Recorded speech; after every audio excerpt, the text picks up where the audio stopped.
এবার বলা হলো যে না, মিটার এভাবে চলবে না, মিটার করতে হবে হচ্ছে প্রিপেড মিটার। দেখবেন তার পক্ষে বিপক্ষে নানা রকম যুক্তি ইত্যাদি আসছে।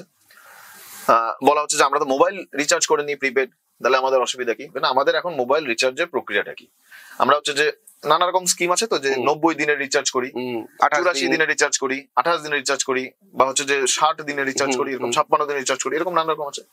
আপনি একবার রিচার্জ করলেন 56 দিনের জন্য, তাহলে তো আর আপনাকে 56 দিনের মধ্যে রিচার্জ করতে হচ্ছে না। হচ্ছে না।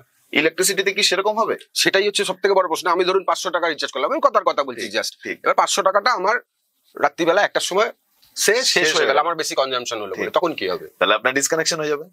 অর্থাৎ এখানে কিন্তু মোবাইলের রিচার্জের মতো এরকম হচ্ছে না যে একটা নির্দিষ্ট দিন অবধি আপনি একবার রিচার্জ করে নিশ্চিন্ত হয়ে ঘরে বসে গেলেন।